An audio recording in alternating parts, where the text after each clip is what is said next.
eh, recientemente hablando, ¿verdad? Es una historia más reciente, nace con Abraham. Con Abraham nace el pueblo del Eterno. ¿Ok? Entonces, a partir de esta profecía se define un proceso.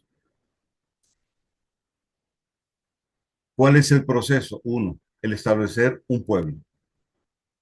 Y a través de ese pueblo, cumplir el plan de redención. Entonces, la profecía de la simiente, es decir, Yeshua, tiene que ver, uno, con el establecimiento de un pueblo y dos, a través de ese pueblo vendría Yeshua y así entonces a través de él se cumpliría el plan de la redención.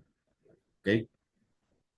Ese pueblo, como ya vimos, se divide en dos y se da todo un proceso hasta llegar a Yeshua. Yeshua nace en medio, como era su linaje, de la casa de Judá. Y su okay. En forma tal vez primaria o inicial, enfocado hacia las ovejas perdidas de la casa de Israel, que ya vimos que las ovejas perdidas es la casa de Efraín. Entonces, Yeshua nace de la casa de Judá, pero a su vez, con la parábola del hijo pródigo, se nos plantea el panorama o se amplía el panorama en relación a restaurar o traer de vuelta y restaurar a las ovejas perdidas, es decir, que Efraín vuelva a casa. Entonces, nuestra identidad en las dos casas tiene que ver con Yeshua y tiene que ver con la redención y la unión de esas dos casas. Con la unión de las dos casas también está la introducción de los gentiles al plan de redención. Entonces, por un lado, las profecías apuntan a la restauración de las dos casas de Israel que se dividieron. En ningún momento y en ningún pasaje dice, como muchos sostienen, que el Eterno desechó a Israel. Todo lo contrario. A partir de la profecía de Abraham se establece una proyección y la proyección tiene que ver con la venida de Yeshua, la simiente. Y a través de Yeshua dice, serán benditas todas las naciones de la tierra y uno de los brazos para bendecir las naciones es Efraín. Que en la división Efraín se mezcló con los gentiles, la figura del hijo pródigo, ¿verdad? Malgastó su herencia y ahorita vamos a ver un poquito más de eso. Se mezcló con los gentiles, pero en su regreso a casa, él trae aquellas ramas del olivo silvestre, los gentiles, que fueron desgajadas.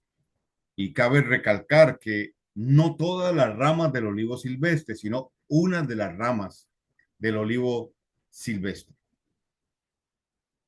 para ser injertadas en el olivo natural, que es Israel.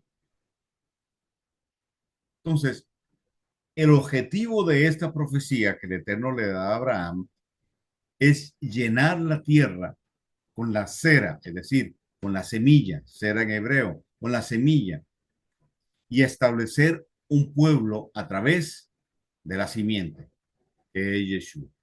Entonces, primera de Pedro 2:9 nos habla de que nosotros somos un linaje, ¿ok? Somos un linaje y no podemos hablar de linaje sin tomar en cuenta que ese linaje como tal inicia con Abraham y podríamos irnos mucho más atrás, pero pongámoslo ahí, en la historia cercana. Ese linaje empieza con Abraham. Y aun cuando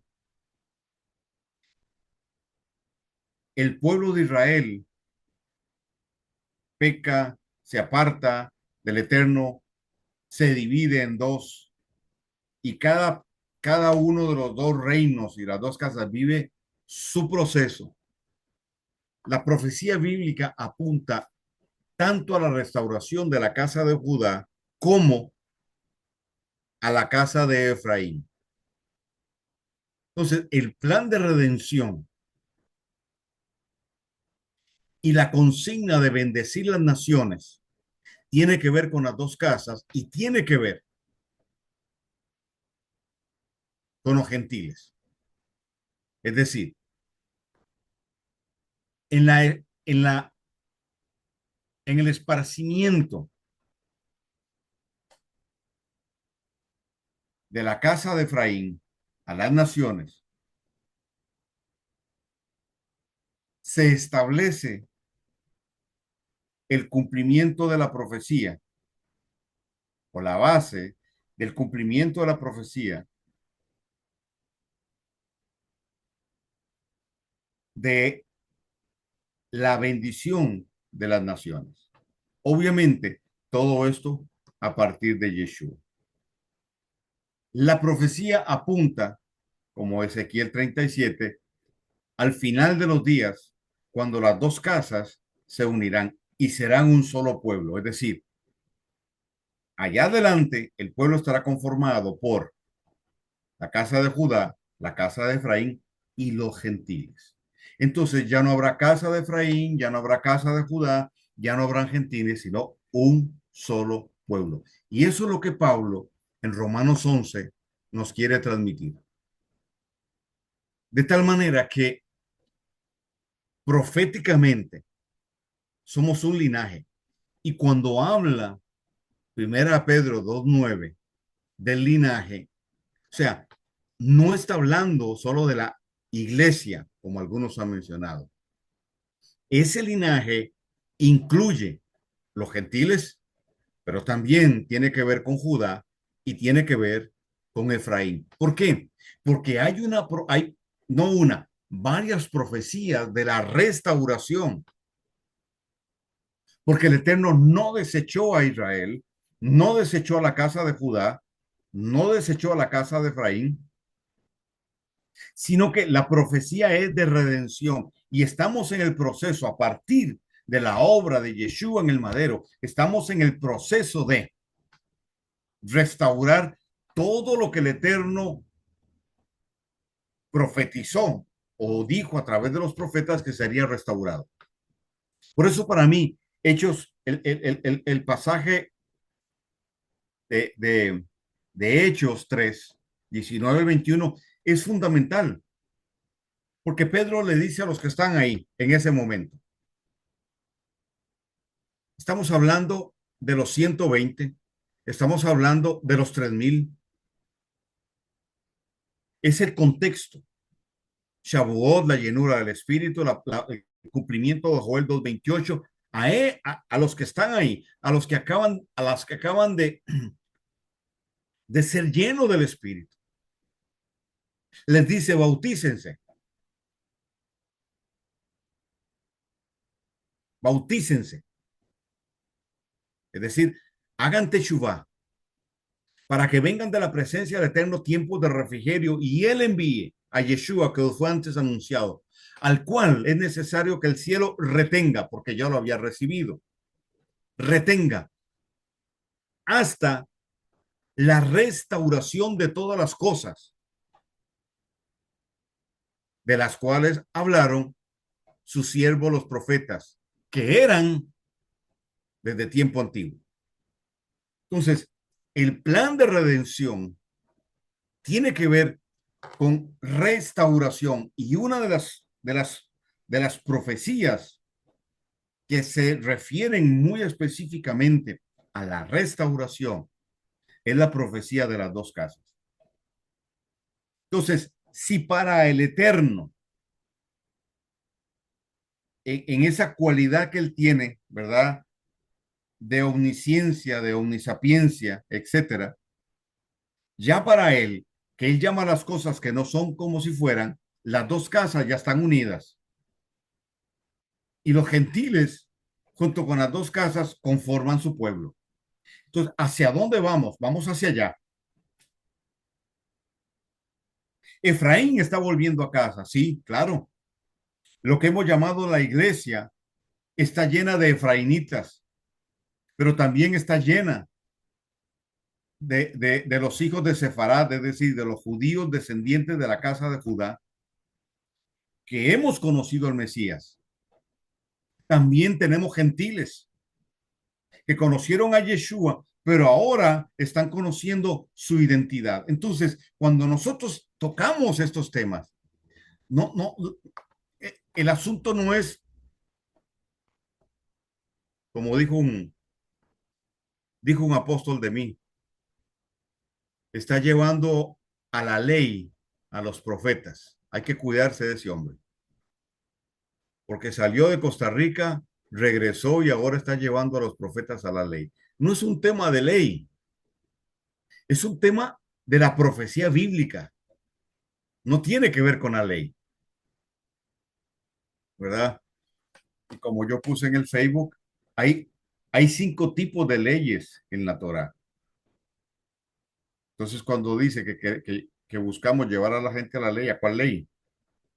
Pero además de eso, pues la gracia no es un atributo de Dios. La gracia es Yeshua. Él es la personificación de la gracia. Y él ha sido desde el principio. Entonces no existe tal cosa como ley en el dispensacionalismo y después la dispensación de la gracia. No existe eso. La ley fue entregada, la Torá fue entregada por gracia. Tiene que ver con el plan de redención. Ok, entonces nuestra proyección profética es la de un pueblo unido, donde ya no hay gentil, donde ya no es importante si es casa de Judá o es casa de Efraín, es un solo pueblo al cual el Eterno le llama Israel y lo hace muy enfáticamente a través de Pablo.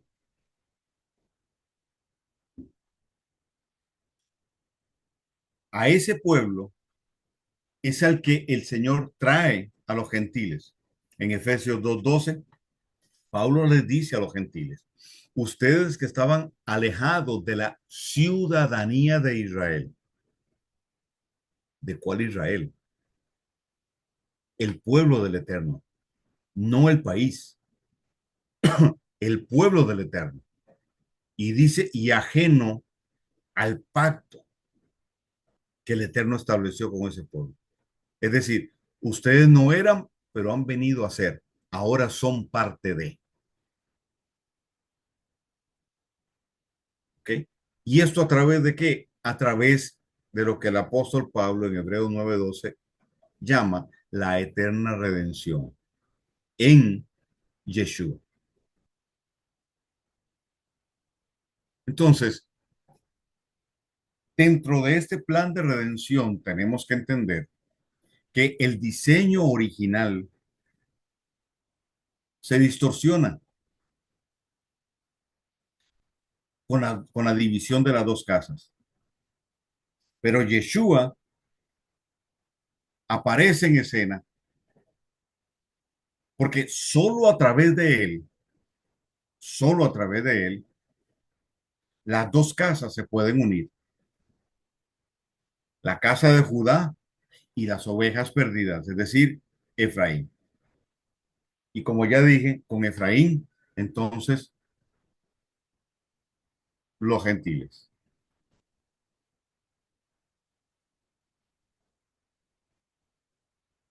Ok.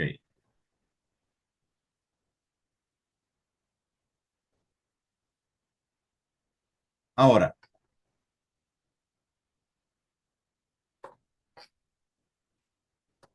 este es un tema que yo más adelante voy a tocar. Lo que sucedió en el siglo tercero, sobre todo, y fue la introducción del antidiseño del pueblo de Eterno a través de Constantino y su séquito.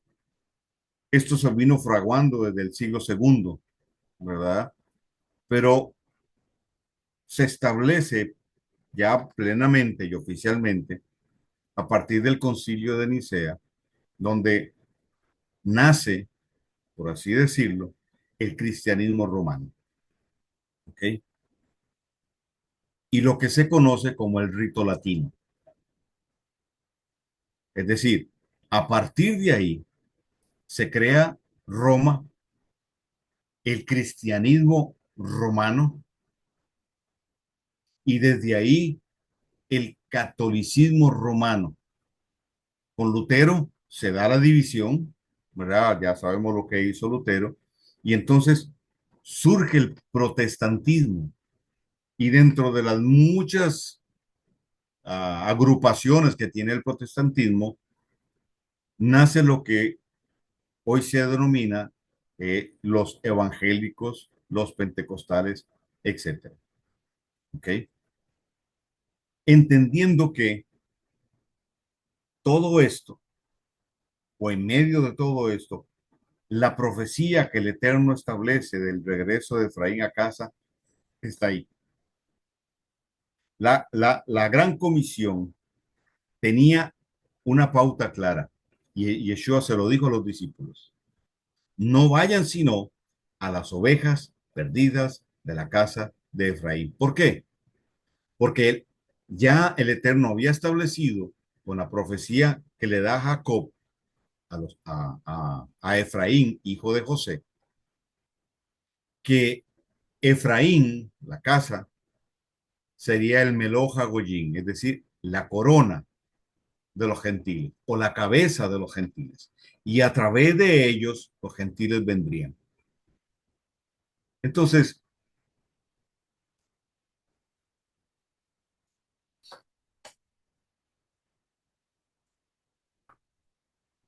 lo que el Eterno hace, ¿verdad? Es establecer la evangelización enfocada hacia la casa de Efraín. Porque si traes a Efraín, traes a los gentiles con Efraín. Ahí es 2 y 2 son 4. ¿Okay?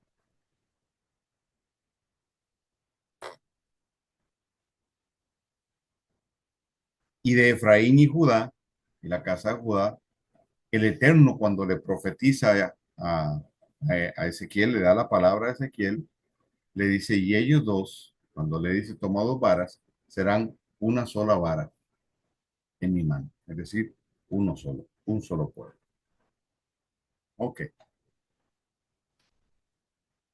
estamos bien ahí.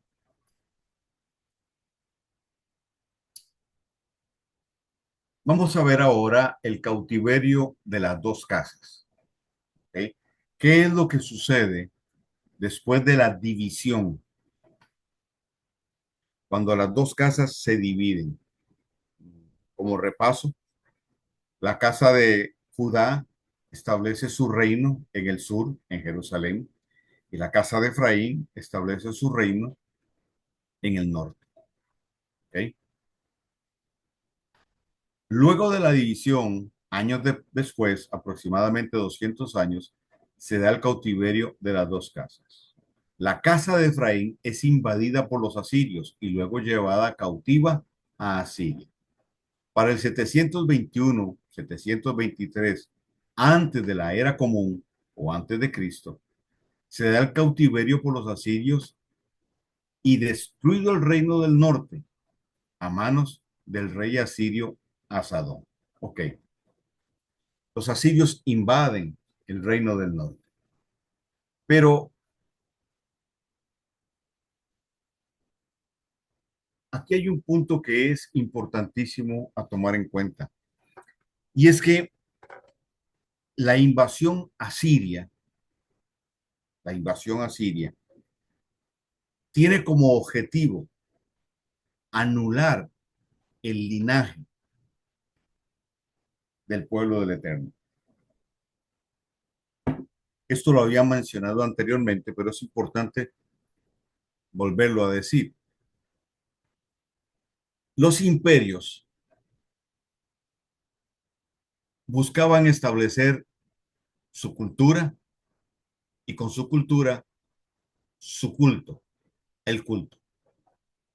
Los imperios se caracterizan por ser paganos, se han caracterizado en la historia por ser paganos, por adorar diferentes dioses. Y en el caso de Asiria no fue la excepción. Entonces, lo que ellos buscaban era, uno, o anular o aniquilar al pueblo o usar a ese pueblo. En el caso de Roma, por ejemplo, con Israel, no aniquilaron al pueblo, lo usaron. Israel tenía que pagarle impuestos a Roma. Y de esa manera Roma podía mantener su estrategia expansionista, mantener sus soldados y seguir eh, invadiendo pueblos y conquistando. Los asirios no aniquilaron, sino que generaron un cautiverio. Y su consigna fue mezclar, propio de, ¿verdad? Ya sabemos de quién, es generar una mezcla genética para borrar la genética pura del pueblo. Entonces, lo que ellos buscaron era tener hijos que fueran una mezcla. Y aun cuando Asiria, como lo dice el Eterno a través del profeta Isaías, Asiria fue el brazo de Dios para ejercer juicio sobre Efraín, y más adelante vamos a ver por qué. Con todo y eso, la casa de Efraín pudo salir del cautiverio y ser esparcida por las naciones, preservando así su ADN, muchos de ellos, un remanente importante, preservando su ADN y librándose de la estrategia de los asirios de la mezcla.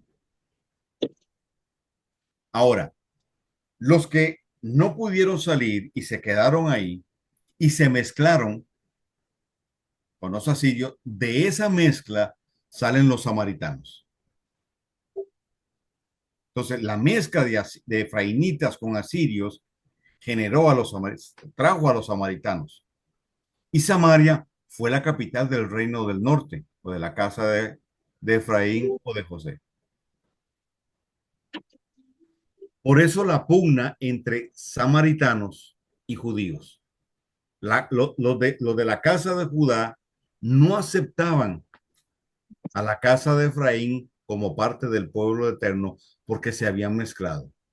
De hecho, de hecho, recuerden que cuando Yeshua, cuando Yeshua echa fuera los demonios de aquel hombre, los demonios le piden que lo dejen entrar en los cerdos y los cerdos se van en un barranco.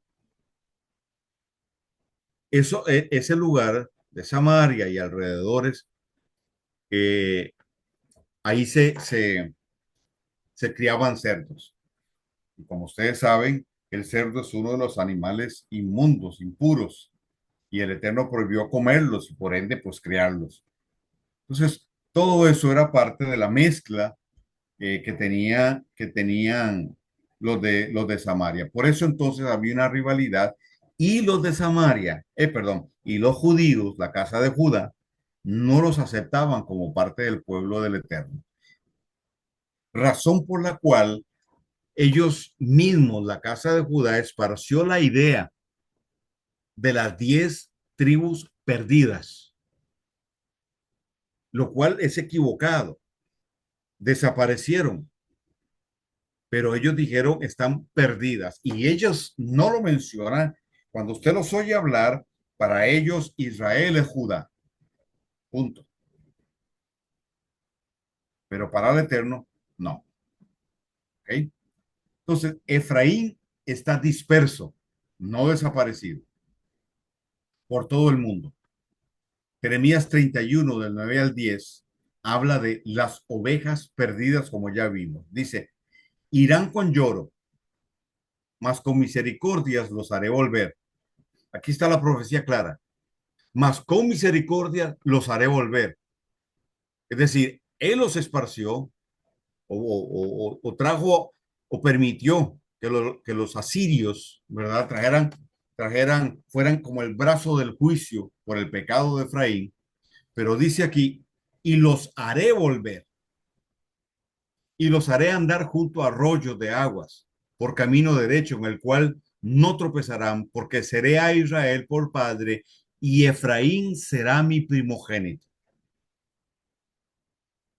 Oíd palabra del Señor, oh gentiles, y hacedlo saber en las islas que están lejos, y decir, el que esparció a Israel, la casa de Efraín, lo juntará y lo guardará como pastor a su ganado.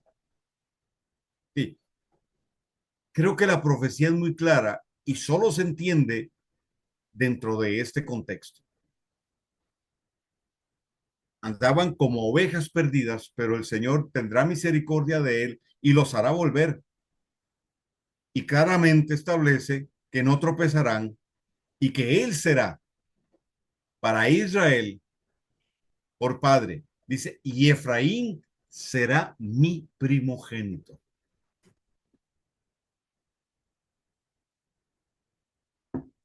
Romanos 8:29 dice, porque a los que antes conoció, también les señaló desde antes el camino para que fueran hechos conforme a la imagen de su Hijo, para que Él sea el primogénito entre muchos hermanos. ¿Ok? Pablo hace referencia aquí a la casa de Efraín. Hace referencia a la casa de Efraín. Entonces, el Eterno señala a Efraín como primogénito. Recordemos que cuando Jacob le dice a José, tráeme a tus hijos para bendecirlos como si fueran mis hijos, ¿con qué razón o con qué objetivo? Para que pudieran heredar como hijos de Jacob. Y a la hora de bendecirlos, recordemos que el que estaba a la derecha, frente a Jacob a la derecha, era Manasés, y Manasés era el primogénito. Y a la izquierda estaba Efraín. Entonces, a la hora de bendecirlos, Jacob cruza las manos y pone su mano derecha en la cabeza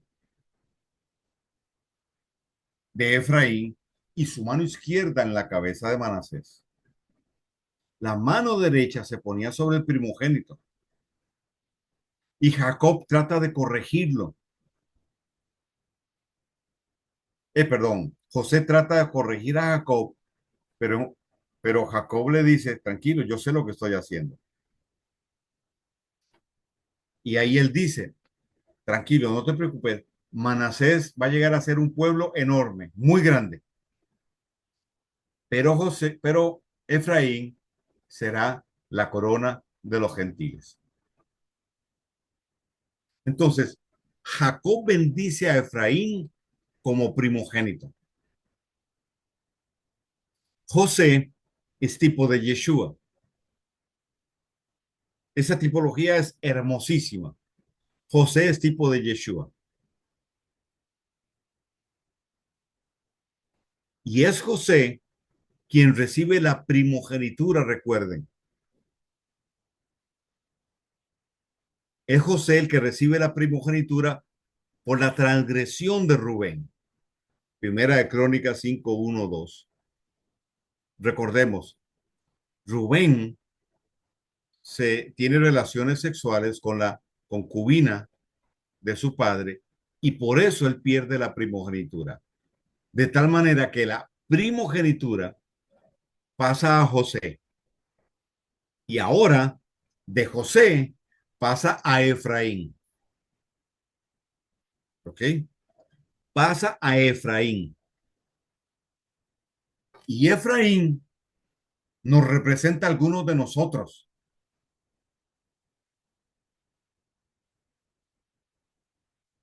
Efraín recibe la primogenitura de parte de Jacob,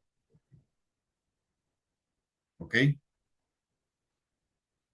Y algunos de nosotros,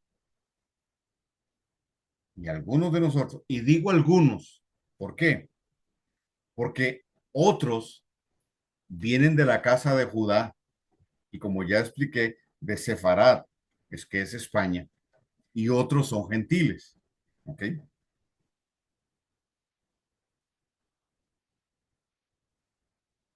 A través de Yeshua. Entonces, algunos que venimos de Efraín, más los descendientes de la casa de Judá y los gentiles injertados, conformamos el pueblo del Eterno, pero también somos esos primogénitos de los que Pablo habla en Romanos 8:29. Yeshua es el primogénito, es el Hijo unigénito de Dios, pero también en Yeshua y a través de Yeshua, nosotros somos constituidos o establecidos como primogénitos, siendo Yeshua el mayor.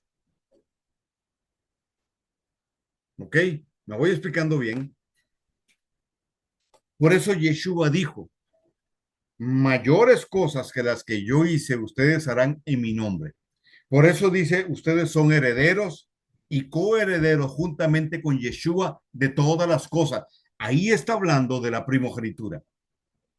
Entonces, esa primogenitura inicia, inicia, hablando del contexto del pueblo, con Rubén. Rubén peca o transgrede la Torah. Y entonces, esa primogenitura pasa a José. De José pasa a Efraín, no a Manasés, sino a Efraín. Y se establece entonces que Efraín, ya no el hijo de José, sino la casa de Efraín, llegaría a ser Meloja Goyín, la corona de los gentiles. Yeshua le dice a los discípulos, vayan y busquen a los primogénitos.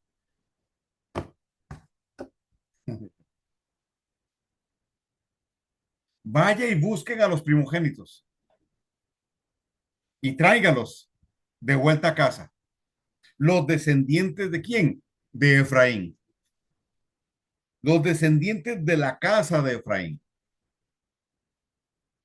Y luego Yeshua, al morir,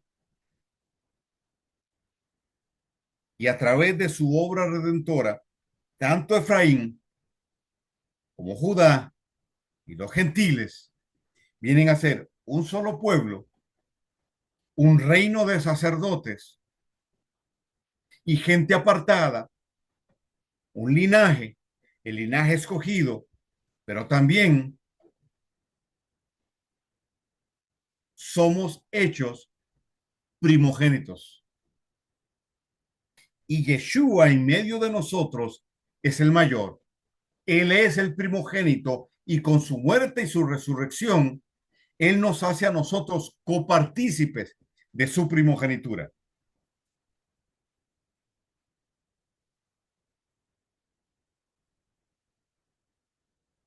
¿Ok? Ahí es donde es restaurado el sacerdocio de Melquisedec. Es decir, y menciono lo que ya hemos hablado. El sacerdocio era de los primogénitos y cada primogénito en su casa ofrecía sacrificios al Eterno. Por la transgresión del becerro de oro se establece el linaje arónico y se castiga a los primogénitos para no ofrecer los sacrificios. El Eterno establece el tabernáculo y la línea arónica, ¿verdad? Define lo sacerdotal, se establecen los levitas para ofrecer sacrificios. Pero Hebreos 8 nos dice que a través de la obra de Yeshua es abolida la ley del sacerdocio. ¿Por qué? Porque en Yeshua y a través de Yeshua, que es el sumo sacerdote según el orden de Melquisedec, restaura ese orden sacerdotal. La línea del sacerdocio arónico desaparece. O sea, ya no tiene función ni los sacrificios, ni todo lo que tenía que ver con el tabernáculo y el oficio sacerdotal, etcétera, sino que ahora, como ya hay un sacrificio que se ofreció una vez y para siempre, Yeshua, ya no hay necesidad de ofrecer sacrificios de animales. Se establece un sacerdocio que estuvo desde antes, el sacerdocio de los primogénitos, pero ahora en Yeshua y a través de Yeshua, el primogénito, se restaura el sacerdocio según el orden de Melquisedec.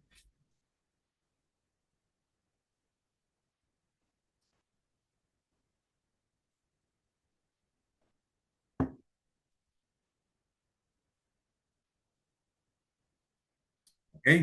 ¿Estamos claros? Bien. Efraín se mezcló con otros pueblos por Baal, ¿verdad? Por la adoración a Baal y se gentilizó. Vea lo que dice Oseas 7:8.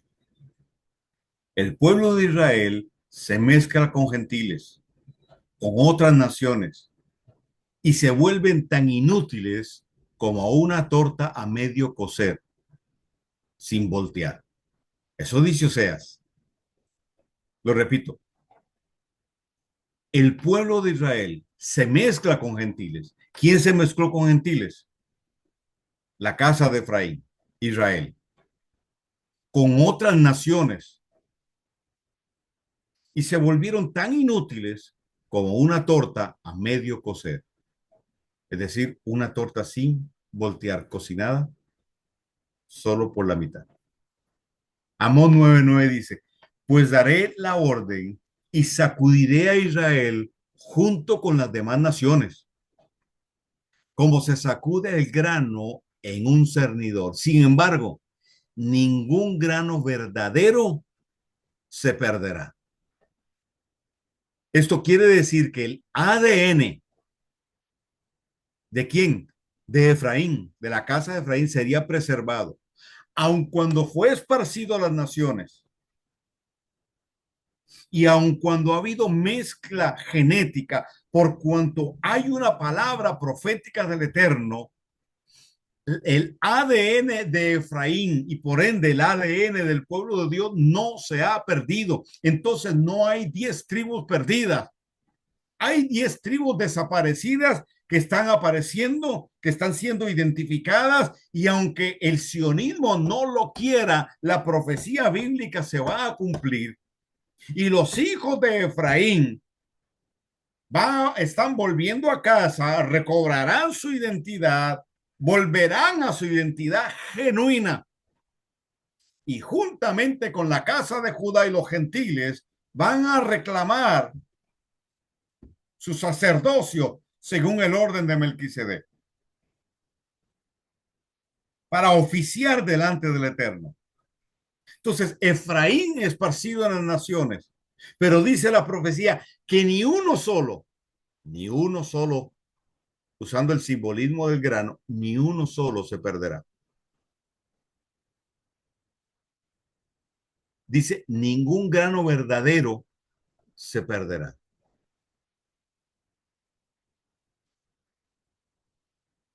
Yeshua dijo, tengo otras ovejas que no son de este redil. Estaba hablando de Efraín. Yeshua es el buen pastor de la casa de Efraín y a través de él, Efraín está volviendo a casa. Por otro lado, el cautiverio de la casa de Judá. Judá es llevado cautiva a Babilonia. En el 586, antes de la era común, Babilonia lleva cautivo a Judá. Los judíos, o la casa de Judá en Babilonia, ellos no perdieron su identidad, como sí Efraín. Efraín sí perdió su identidad, pero Judá no la perdió. De hecho, la casa de Judá preservó la Torá. Y hoy tenemos la Torá gracias a que ellos la preservaron. ¿Ok?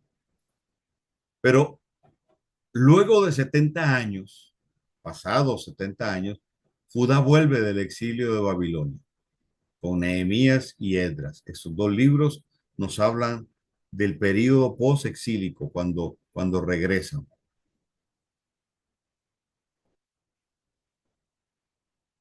Entonces,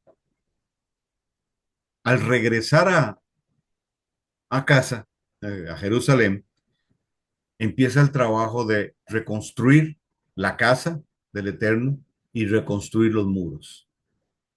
La casa la reconstruye Esdras, y ahí donde encuentran los rollos de la Torá, y Nehemías reconstruye los muros. ¿Ok?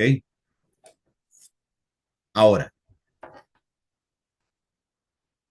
tiempo después, se restaura el Estado de Israel, mas no se restaura la monarquía hasta hoy. Recordemos, según aquel cuadro que yo les presenté, que el Padre es el que otorga tierra, monarquía y gobierno. ¿Ok? Entonces, la casa de Judá aportó la monarquía, pero el último rey de Israel fue hasta David. Y después de David, ningún rey ha sido oficialmente reconocido por el Eterno, sino Yeshua. La casa de Judá queda en Jerusalén y recibe el nombre de judíos, Esdras 1:11 y 5:1. ¿Okay? Y de ahí viene, como ya sabemos, el judaísmo, ¿verdad? El judaísmo. Entonces, hay un periodo que es importante, que va desde el 5000,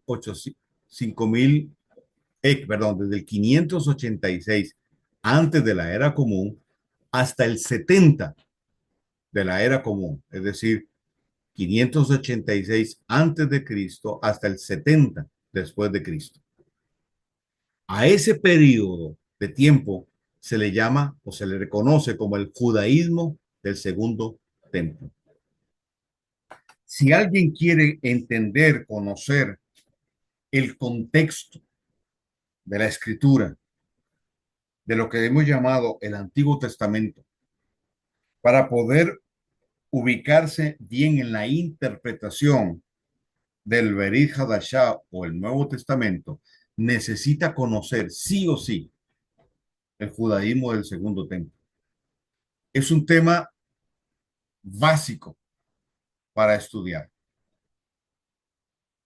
porque ahí es donde se gestó todo esto que estamos hablando, y desde ahí las bases de para lo que luego sucedió. ¿Ok?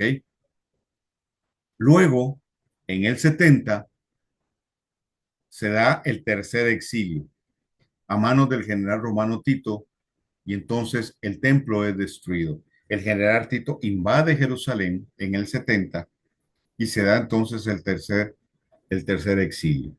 Para el 132 se da la revuelta de Bar Kokhba contra Roma.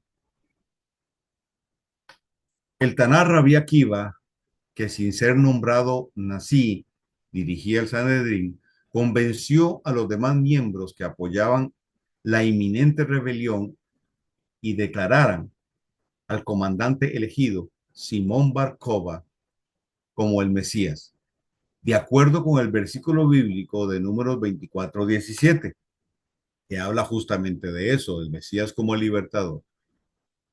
Y dice, descenderá una estrella, la estrella de Jacob. El Bar Kokhba significa hijo de la estrella en arameo. ¿Okay? En el 135, Adriano destruye todo y se le prohíbe a los judíos establecerse en Israel. Adriano le cambia el nombre a Israel por Palestina, año 135. ¿Ok? Vea que esto nos ayuda muchísimo en el conflicto que tenemos hoy. Es Adriano quien le pone el nombre de Palestina a Israel. ¿Ok? Y lo que ellos dijeron fue, si no existe Israel, no se puede reclamar la tierra. ¿Ok? Adriano y su séquito, eso fue lo que plantearon. Es obvio a todas luces que ellos han sido anti-judíos y sobre todo antisemitas. Recuerde que Roma nace de Edom, ¿ok? De los edomitas, descendientes de Saúl, nace Roma.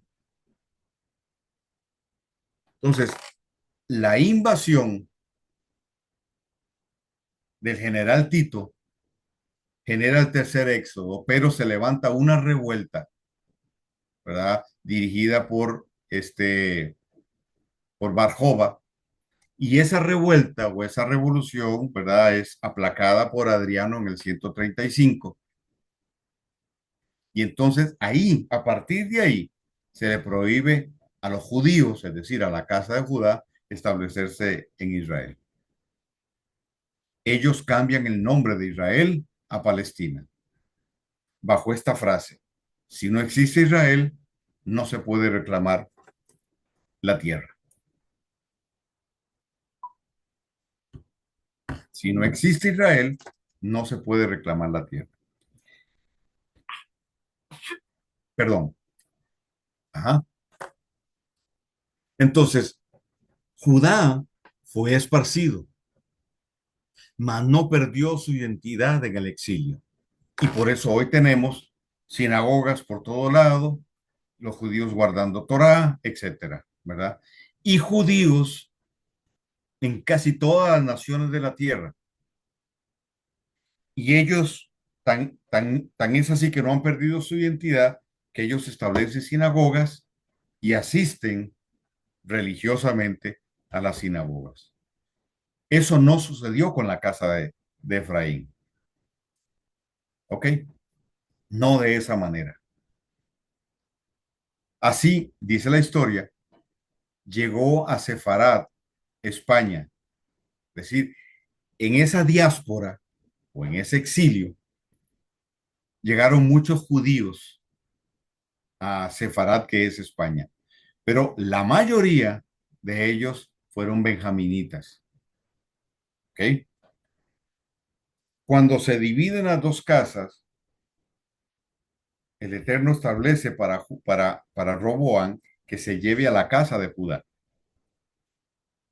Sin embargo, perdón, que se lleve a Judá.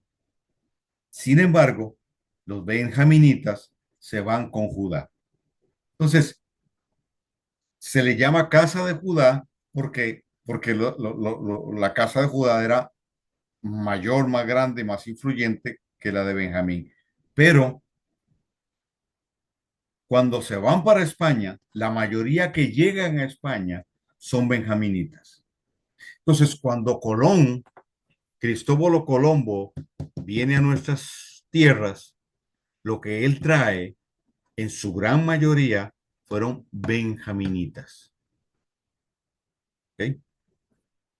Okay.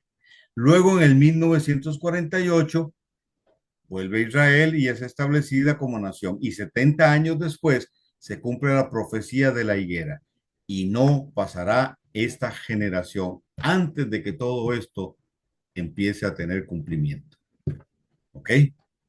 2018, por eso estamos donde estamos viendo lo que estamos viendo y viviendo lo que estamos viviendo. ¿Ok?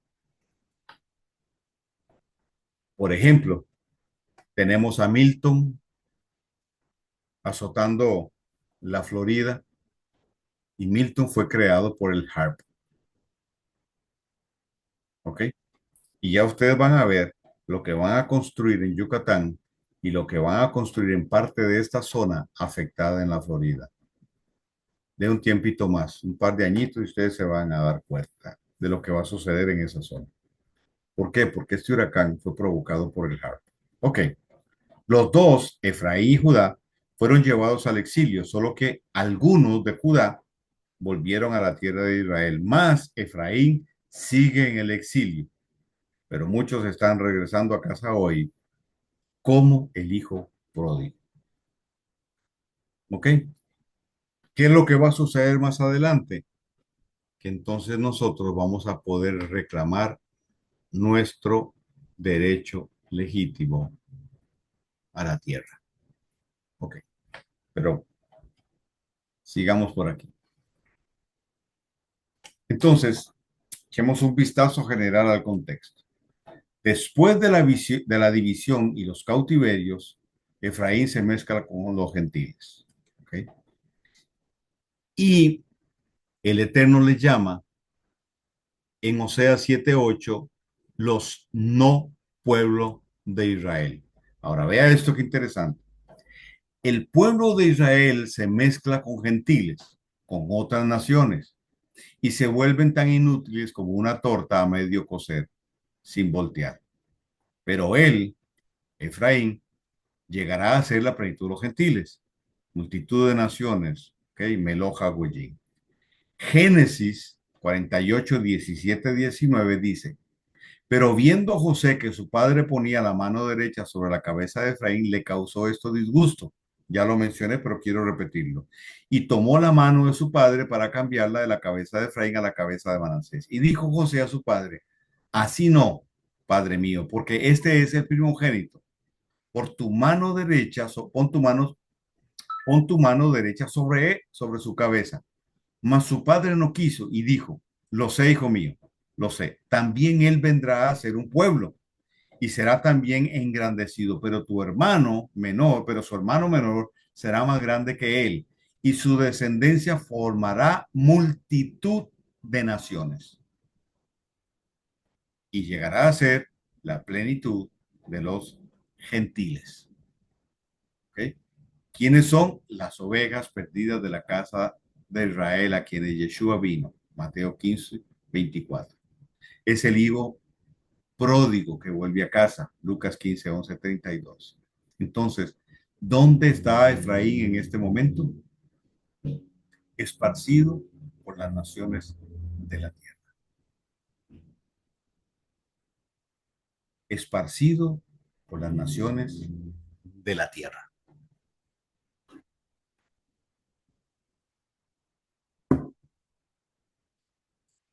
¿Qué respalda a Efraín?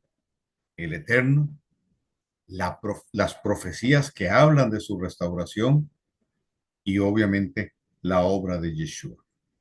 Pero vean qué interesante lo que dice de Efraín.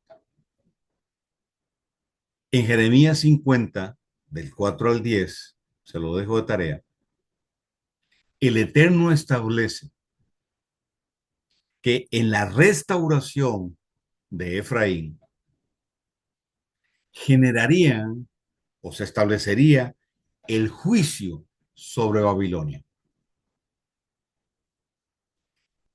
Generarían la derrota de Babilonia. Y según Romanos 11, 25 al 26, marcarán el fin de la era de los gentiles.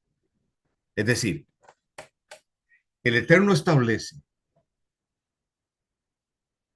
que la restauración de Efraín va a provocar el juicio sobre Babilonia.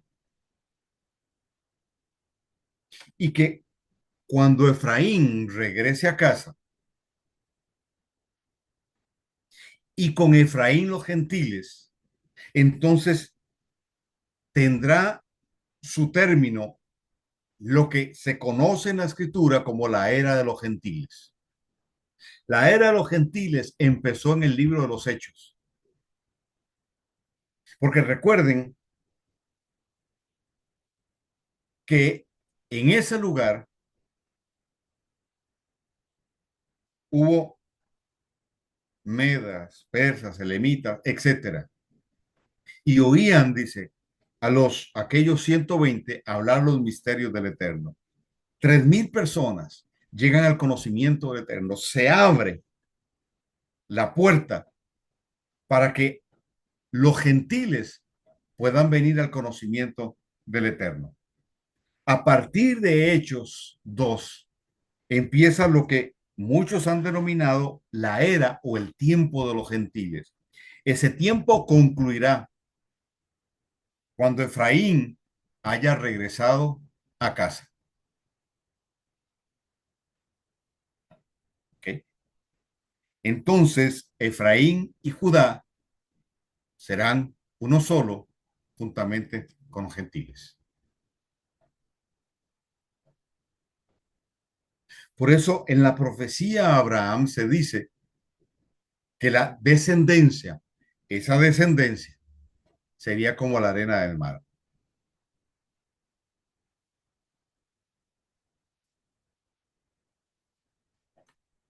Multitudes.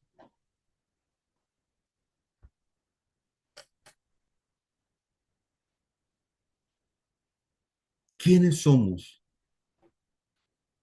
los que hemos arremetido contra Babilonia y todo lo que Babilonia ha generado?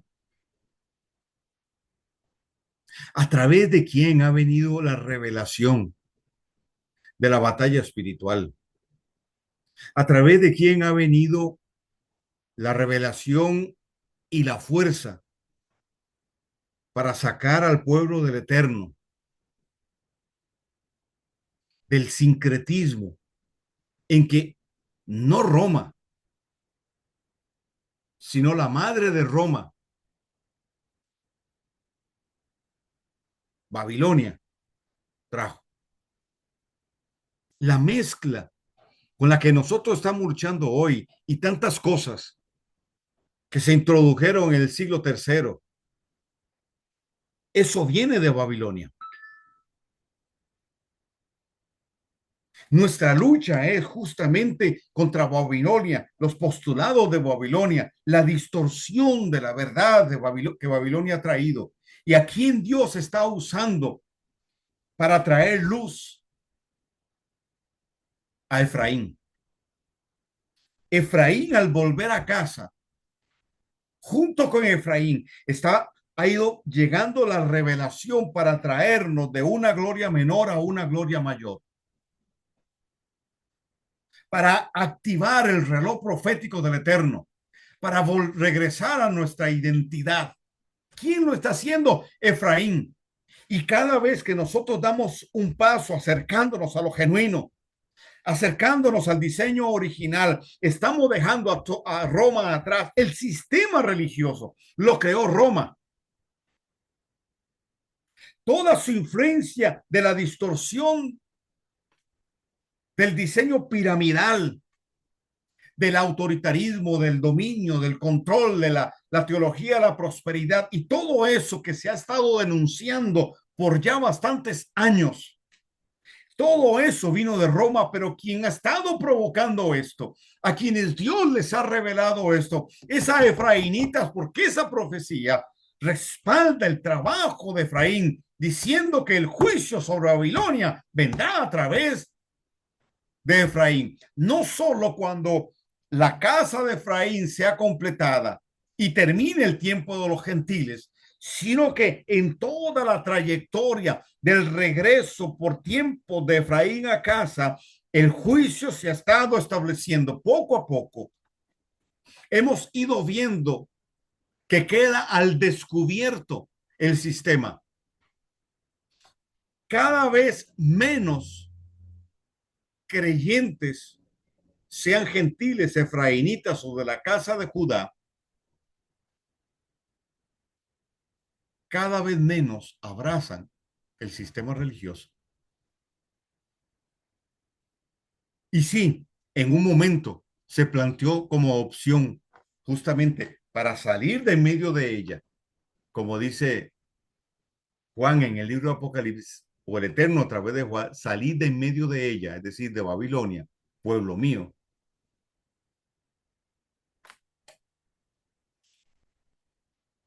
Quien ha gestado este mover, o a quien Dios ha usado para esto, ha sido a efraimitas.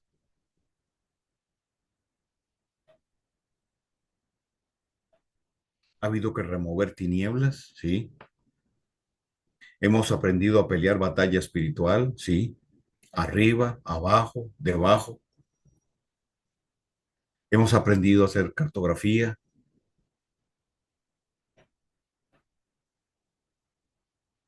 Se nos ha revelado nuestra identidad.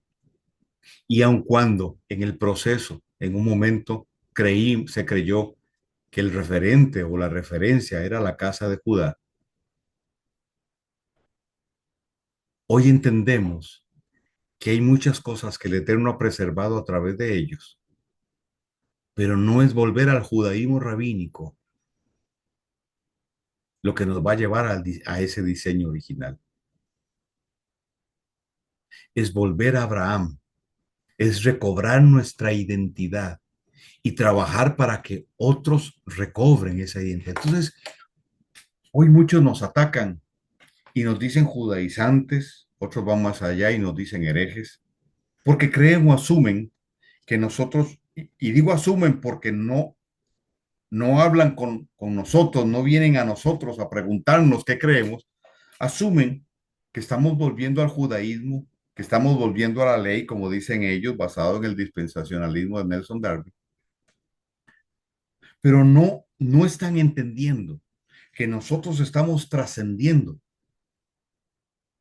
y que estamos llegando, estamos yéndonos hasta donde Abraham para encontrar nuestra identidad. Y al encontrar nuestra identidad o en el proceso de encontrar o para encontrar esa identidad, hemos tenido que remover escombro, tinieblas. Hemos tenido que ser confrontados con todas aquellas escamas que el sistema religioso nos trajo, toda esa impronta que el sistema religioso nos trajo. Hemos tenido que investigar en la historia para poder entender muchas cosas. La revelación del Eterno nos ha permitido poder encontrar recursos que nos ayuden a qué? A acercarnos a los textos, a las traducciones más cercanas al original de la escritura. Nos ha permitido ver errores garrafales que hay. Y hay quienes en haciendo una investigación exhaustiva, por ejemplo, han denunciado los 2300 y resto de errores de la Reina Valera. Por ejemplo, o sea, estamos en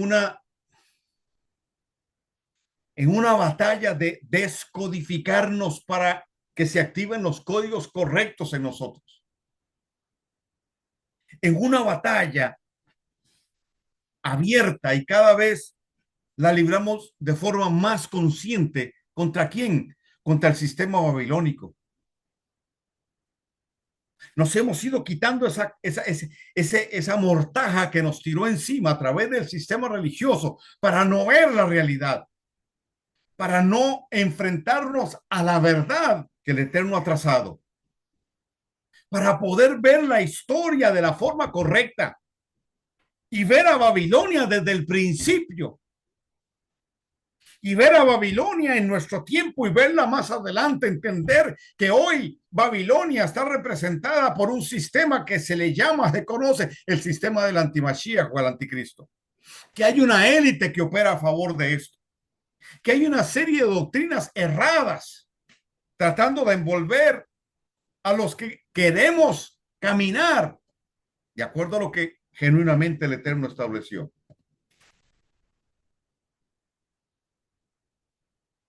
En la medida que nosotros vamos saliendo de ese capullo maldito y vamos viendo la luz por la revelación del Eterno, en esa medida el juicio contra Babilonia está siendo ejercido. Todo lo que nosotros hacemos es batalla espiritual. Si lo hacemos dirigido por el Eterno, si lo hacemos bajo la consigna de establecer el reino, de traer a Efraín a casa, de llevarle luz a la casa de Judá, es batalla espiritual y es parte del juicio contra Babilonia. El Espíritu de Dios preserva el linaje de Efraín y muchos allá afuera no saben que son de la casa de Efraín.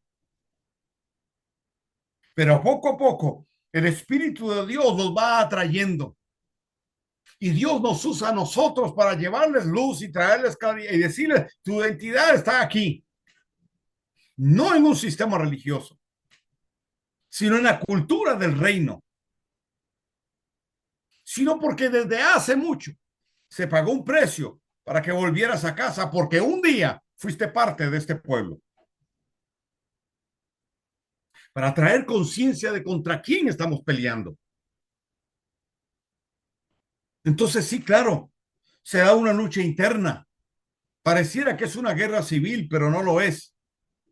Simplemente es la transición de unos que están acercándose a esta luz, a este entendimiento, y otros que resisten esto, resisten el cambio, porque tienen prejuicios, porque les han vendido la idea que lo que estamos haciendo es judaizando, que lo que estamos haciendo es llevando a la ley, que lo que estamos haciendo es trayendo algo herético cuando nos estamos acercando a ese diseño que todos por mucho tiempo hemos andado buscando. Pero hemos abierto una brecha y muchos vienen detrás de nosotros y hay otros que van delante de nosotros en este caminar. Ahí es entonces donde la profecía de Amós es tan y tan relevante. Dice, y en los postreros días, o en los días finales, restauraré el tabernáculo caído de David. Eso tiene que ver con las dos casas de Israel y la unión de las dos casas de Israel. Levantaré sus muros, sus portillos. Y más adelante dice, y el que ara alcanzará al segador y el pisador de las uvas al que lleva la simiente. Es decir, llegará un momento en que no habrán líneas hacia atrás, sino habrá una sola línea y todos estaremos ahí.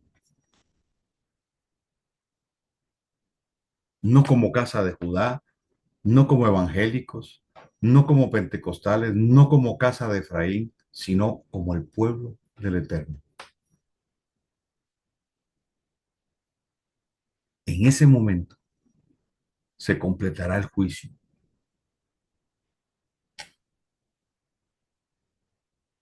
contra Babilonia.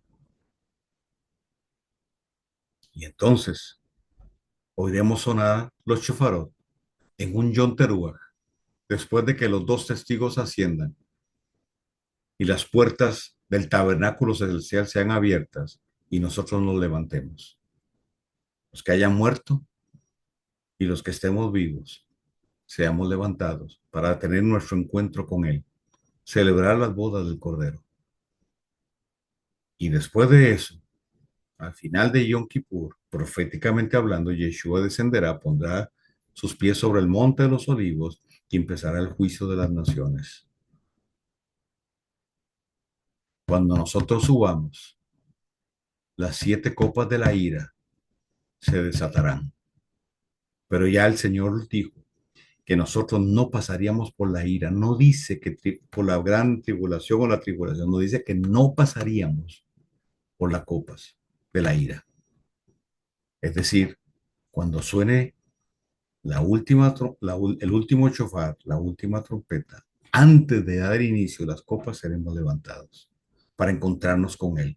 No será un rapto, porque no es un rapto.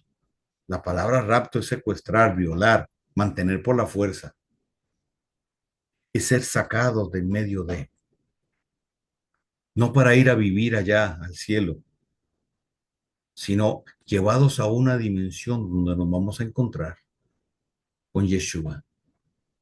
Un tiempo profético entre Yom Teruah y Yom Kippur. Son 10 días en medio de la semana de Daniel, donde iremos subiendo para completar la novia y junto con los invitados se verán las bodas. Y luego vendrá el juicio final sobre Babilonia. Y entonces ahí donde el profeta dice, y vi a Babilonia, la gran ramera, ser destruida. Se completará la profecía. Pero ¿con quién empieza el juicio de Babilonia? Con Efraín. Y podría en este tema colocar tantas cosas que están sucediendo, que han sucedido y que van a suceder. De ahí lo relevante de las palabras de Daniel, cuando el Eterno le dice a Daniel, después de que le da todas esas revelaciones, le dice, Daniel, cierra y sella las palabras de este libro hasta el tiempo del fin. Esa expresión, el tiempo del fin, tiene que ver con la venida de Yeshua, la primera. Y luego dice, y muchos correrán de aquí para allá. Robin Betirvedad, y muchos correrán de aquí para allá. Y habrá un aumento en la revelación y la conciencia profética. Robin Betirvedad no habla de ciencia, aunque por supuesto tiene que ver con avances tecnológicos y todo esto, pero sobre todo con la conciencia profética. Y habrá una conciencia profética y una revelación profética mayor. ¿Y qué es lo que sucede en Joel? El Espíritu de Dios se derrama. Y a partir de ahí, los días de Elías empieza y la revelación profética empieza a caminar.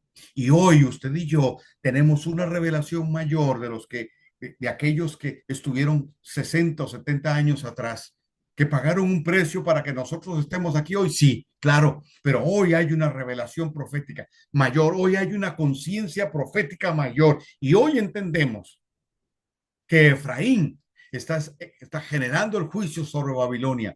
Entonces, ok, hay diferencias entre nosotros, el pueblo, sí, hay diferencias, hay diferentes doctrinas, pero en el fondo, al final, todos estamos trabajando para lo mismo. Y aunque nosotros tal vez no estamos tan de acuerdo unos con otros, pero hay algo que sí sucede. El Espíritu de Dios, si está en nosotros y está en todos nosotros, estamos operando en la misma dirección y tarde o temprano se cumplirá la profecía de Joel y estaremos en una misma línea porque el que ara alcanzará al segador y el pisador de las uvas al que lleva la simiente.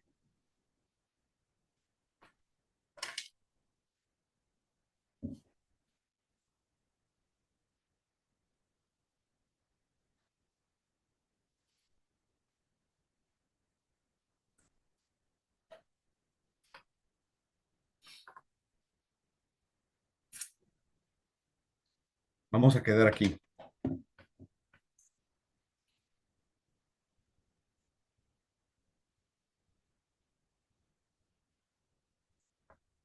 Todo lo que nosotros hacemos, dirigido por el Padre Eterno,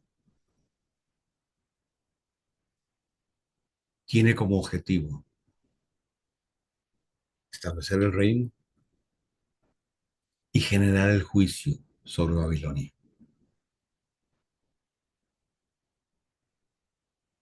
Entonces, si aquellos lo hacen de una forma y nosotros de otra, no es que ellos están mal y nosotros bien, porque si ahí está el Espíritu de Dios, tenemos que tener cuidado, porque Él sabe cómo hacerlo. La Escritura dice que Yeshua es quien edifica su pueblo. Entonces, Él sabe cómo hace las cosas y Él sabe cuándo lleva a alguien a una verdad revelada y cuándo no. Lo que yo sí creo es que todo suma. Y lo mejor en esto es estar claro a qué nos llamó el Eterno para hacer nuestra parte, para hacer lo que, no, lo que nos corresponde. Y más adelante no vamos a encontrar con aquellos que dijeron ustedes estaban mal y van a decirnos estábamos equivocados. Y nosotros también tendremos que decir estábamos equivocados porque pensábamos que, pero no era así. Entonces, mejor guarde las piedras para los Goliat y no apedree a David. Tenga cuidado de no usar las piedras contra el mismo pueblo, sino contra los Goliat. Solo enfoquémonos en lo que el Eterno nos mandó a hacer y procuremos en este nuevo camino, porque estamos ahí, en Josué capítulo 3. Dile al pueblo que el camino por el que van a andar, no han andado antes, que se mantengan cerca del arca. Y esa es una palabra para nosotros hoy también. Mantengámonos cerca del arca, porque el camino que estamos caminando, por ahí no hemos pasado antes. John Teruak nos marca el inicio de un nuevo camino, de un nuevo caminar, con elementos, sí, que ya estaban, pero que el Eterno va a potenciar. Sobre la revelación que tenemos, Él traerá una revelación mayor. Él va a añadir a lo que ya tenemos y nos va a dar luz para entender algunas cosas que no habíamos entendido. Viene un tiempo como nunca antes de estrategia,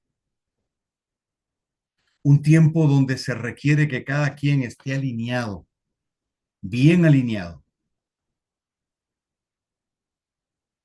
bien alineado con lo que el Eterno ha establecido. Un tiempo donde debemos decirle no a las distracciones, que es un tiempo donde le vamos a acertar un golpe certero a Babilonia. ¿Okay? La casa de Efraín trayendo juicio a Babilonia. Y junto con la casa de Efraín, aquellos de Judá que ya conocieron al Mesías.